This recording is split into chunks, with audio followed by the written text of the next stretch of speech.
I'm Asher Brennan, and I've been slinging plates at Meridian Heights for 3 years because the tips pay for Lyra's asthma medication and our rent. Table 7 needs water refills, Asher, Dion called from the bar, nodding toward the corner booth where Garrett Voss sat with 2 men in expensive suits. I grabbed the pitcher. Got it. Garrett looked up when I approached. Finally, I've been parched for 5 minutes. My apologies, sir. We're short-staffed tonight. I filled his glass, then moved to his companions. Short-staffed, Garrett repeated to the men. Translation, they hire people who can't manage basic service. He smiled at me. What's your story? Failed actor? Musician who can't catch a break? Just working, sir. He's probably got a screenplay in his locker, Garrett said, and the other men chuckled. They all do, right, buddy? What's your big dream? Taking care of my daughter. A kid? Garrett's eyebrows rose. So you're what, mid-30s? Waiting tables with a dependent? Where's the mother? Can I get you anything else? Answer the question. I'm curious. Where's Mom? One of the suited men cleared his throat. Garrett. No, I'm genuinely interested in his life choices, Garrett interrupted.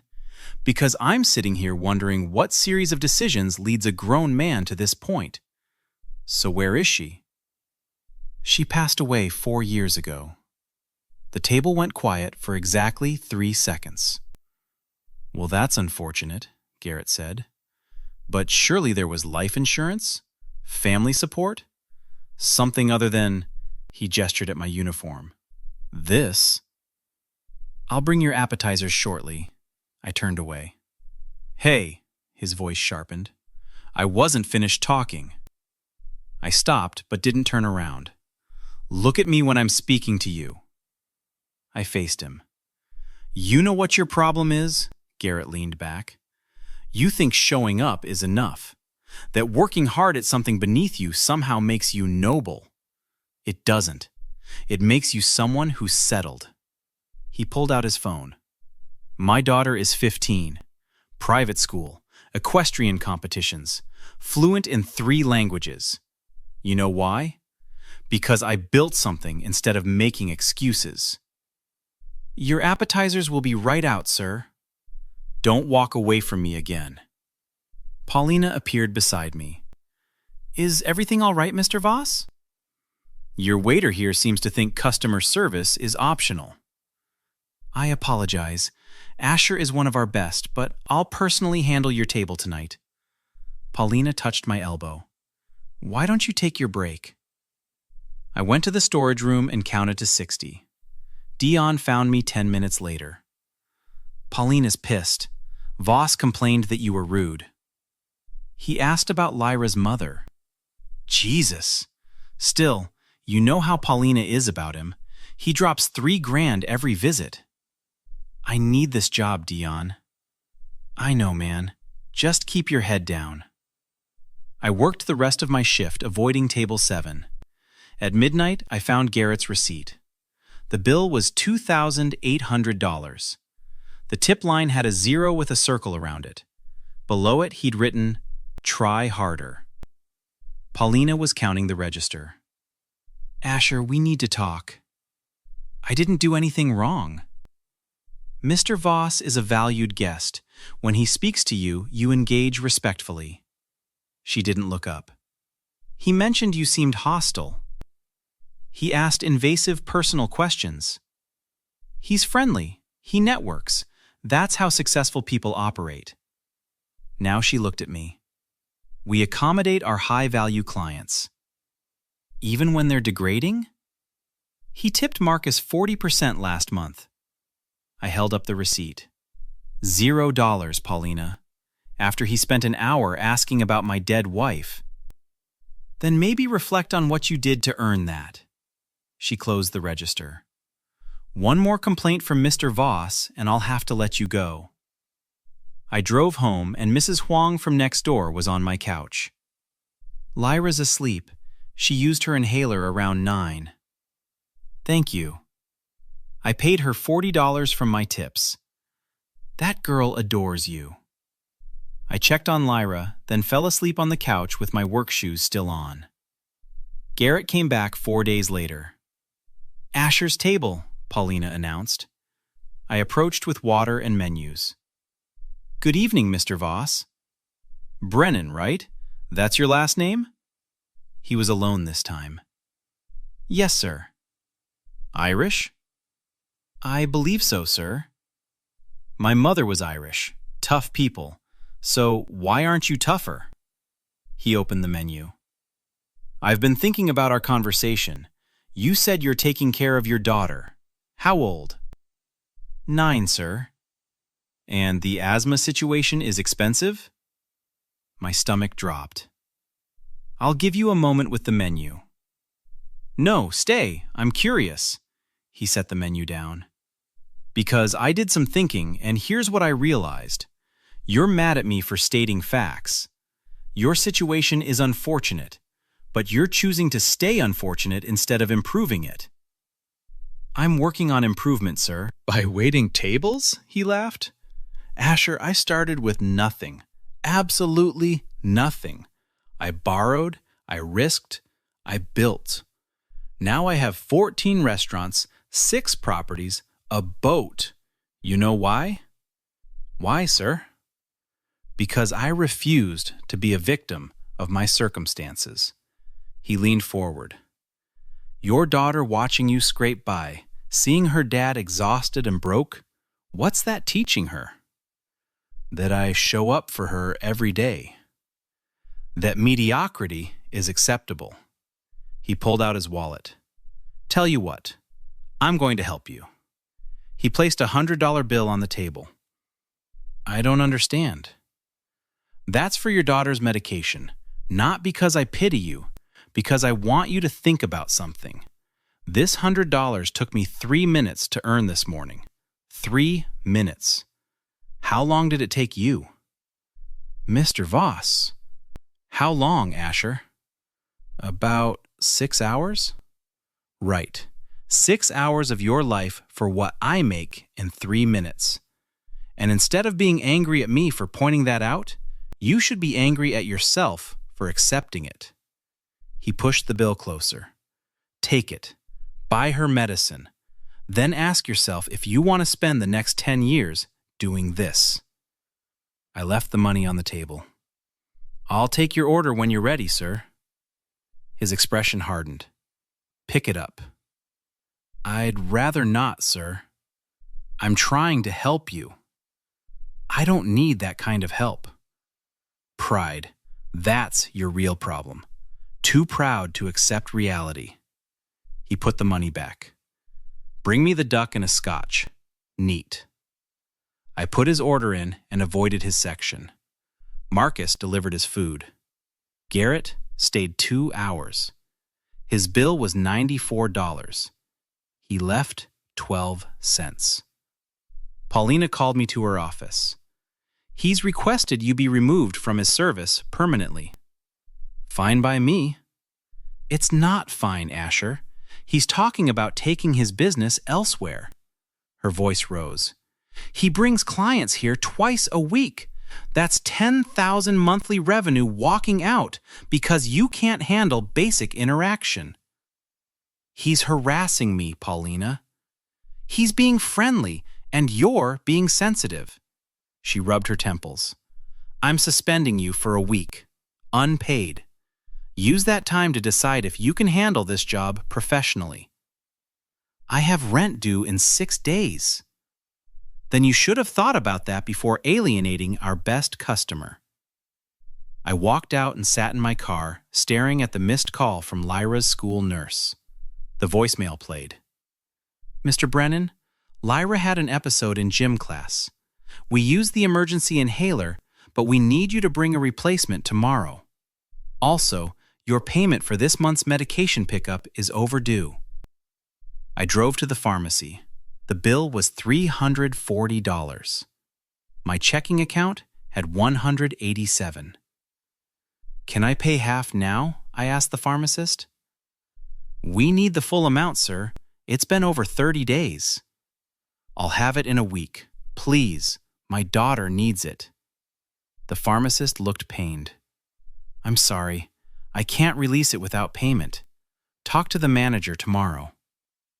I went home and explained to Lyra that her medicine would be delayed. It's okay, Dad. She was doing homework. I feel fine. Is money tight again? Don't worry about that. She studied me with eyes too knowing for 9. That man at your restaurant is mean to you. What man? The one you told Dion about. I heard you on the phone. Adults have disagreements sometimes.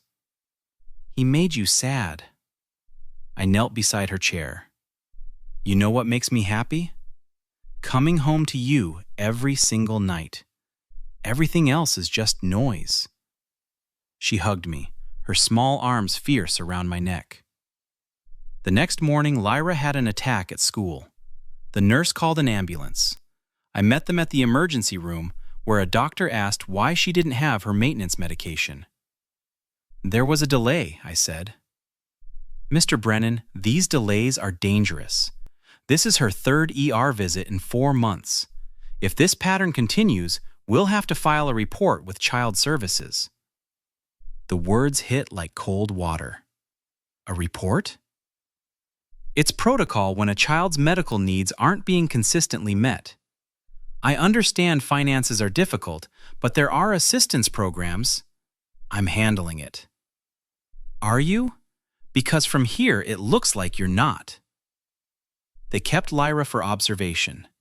I sat beside her bed while she slept. My phone buzzed. Dion. Voss just walked in with 8 people. Paulina's freaking out that you're not here. I silenced it. 10 minutes later. She's threatening to fire you if you don't explain your absence. I texted back. Lyra's in the hospital. Shit, man, I'm sorry. Lyra woke up around 3. Where are we? Hospital, baby. You're okay. I'm sorry. Don't apologize. None of this is your fault. A social worker came by before discharge. Her name was Ellen Kurtz. Mr. Brennan, I need to ask some questions about Lyra's home environment. We're fine. Her records show irregular medication access, multiple emergency interventions, and gaps in preventive care. I'm required to document this. I work full-time. I pay for everything. We have a home. She's fed, clothed, and loved. I'm doing everything right except being rich enough. I'm not making accusations. I'm gathering information. She made notes. Where do you work? Meridian Heights. I'm a waiter. And your income is sufficient for her needs? Usually. Usually isn't a medical standard, Mr. Brennan. She closed the folder. I'm not taking any action today, but if this pattern continues, the state will intervene. Get her medication situation stabilized today. After she left, I called the restaurant. Paulina answered on the first ring. Where the hell are you? My daughter was in the emergency room. And you couldn't call? Text? Her anger cut through the phone. Garrett Voss brought a party of 8. They waited 40 minutes because we were short. He left. Asher, he's done with us. He's moving his business to Hartwell. My daughter couldn't breathe, Paulina. And I have a business that can't function when staff disappears. Her voice dropped. You're fired. Clean out your locker tomorrow. The line went dead. Dion called that evening. She really fired you? Yeah. What are you going to do? Find something else. Listen, I asked around. Voss is telling people at other restaurants not to hire you. Says you're unreliable and hostile. He's what? He's connected, man. He's friends with half the owners in the city. I heard him telling someone at Hartwell you'd probably apply there and to watch out. I spent the next week applying everywhere. Coffee shops, retail, bar backing. Every restaurant either didn't call back or said the position was filled. On day 9, I ran into Simone Thatch, one of the suited men who'd been at Garrett's table that first night. You're Asher, right? From Meridian? Yeah. I was dining with Garrett Voss a couple weeks ago. He ordered his coffee, then turned back. Listen, I felt terrible about how he spoke to you. That wasn't okay. It's fine. It's not fine. Garrett does that. Acts like his success gives him the right to humiliate people. Simone lowered his voice. Can I tell you something? Sure. His new restaurant venture, the one he's been bragging about, it's collapsing. He's leveraged everything, and the investors are pulling out because word got around about how he treats people. Turns out, reputation matters. Why are you telling me this? Because you should know he's not untouchable. He's drowning, and people are noticing what kind of person he is. I got a job 3 weeks later at a catering company. The pay was worse, but they didn't ask for references. Lyra's medication got back on track through a state assistance program Ellen Kurtz helped me access. One Saturday, I was working a corporate event when I saw Garrett across the room. He was thinner, less polished, talking to an older couple and smiling too hard. Dion texted me that night. Voss sold his boat. Meridian dropped him as a preferred client after he bounced a check.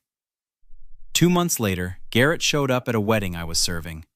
He was a guest seated near the back. When I walked past with champagne, he grabbed my arm. Asher Brennan. Mr. Voss? I owe you an apology. His grip loosened. I was going through some things, made bad choices, said things I shouldn't have. I've been doing a lot of reflecting. Your champagne is on the left side of the room, sir. I'm serious. What I said about your daughter, your situation, I was wrong, completely wrong. He looked genuinely distressed. I lost perspective. I'd like to make it right. Maybe help you get back to Meridian? I still have some connections. I looked at him, this man who'd mocked my daughter, cost me my job, and nearly cost me custody, now asking for absolution because his own world had crumbled. No. No? I don't accept your apology. I don't want your help. I don't want anything from you. I stepped back. Enjoy the wedding, sir. His face flushed. You're really going to hold a grudge? After I'm trying to make amends? I'm not holding a grudge, Mr. Voss.